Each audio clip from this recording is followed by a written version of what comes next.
Bengaluru rave party కేసులో నటి హేమకు పోలీసులు మరోసారి నోటీసులు జారీ చేశారు. హేమతో పాటు మరో 8 మందికి పోలీసులు నోటీసులు జారీ చేశారు.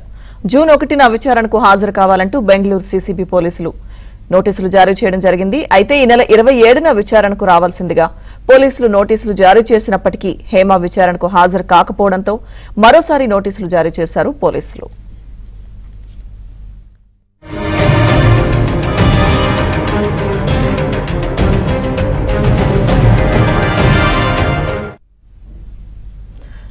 ఇక బెంగళూరు రేవ్ పార్టీకి సంబంధించి నటి హేమకు మరోసారి పోలీసులు నోటీసులు జారీ చేసినట్టు తెలుస్తోంది. పూర్తి అప్డేట్స్ మా ఫిల్మ్ కరెస్పాండెంట్ సుజన్ అందిస్తారు. సుజన్.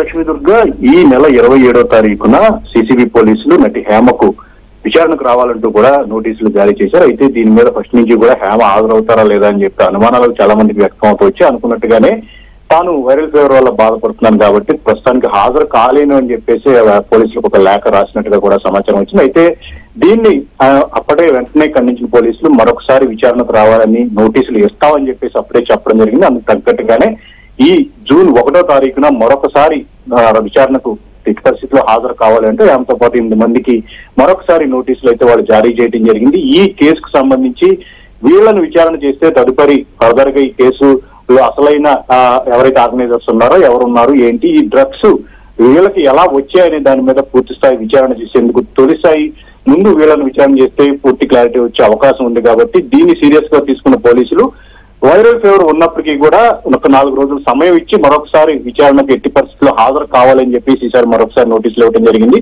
అయితే ఈసారైనా హేమ విచారణకు హాజరవుతుందా లేదా మళ్ళీ ఒక లాయర్ ని తీసుకుని వెళ్లి మరి ఎట్లాంటి సాకులు చెప్తుందని ఈ రకరకాల ఊహాగానాలు వస్తున్నాయి. అయితే ఒక విషయం మాత్రం క్లారిటీగా చెప్తున్నారు, తన తప్పేమీ లేదు అని చెప్పేసి హేమ పదే చెప్తుందండి. కాబట్టి తన నిర్దోషిత్వాన్ని నిరూపించుకోవాలంటే కనుక ఖచ్చితంగా విచారణకు హాజరైతే కనుక తప్పేమీ లేదంటే కనుక తను బయటపడే అవకాశం ఉంటుంది కదా అని చెప్పే విషయాన్ని అక్కడ పోలీసులు కూడా ప్రస్తావిస్తున్నారు. సో జూన్ 1న ఏం జరుగుతుంది అనేది మాత్రం మరోసారి ఇంట్రెస్టింగ్ గా మారిన పరిస్థితి. లక్ష్మీ దుర్గా.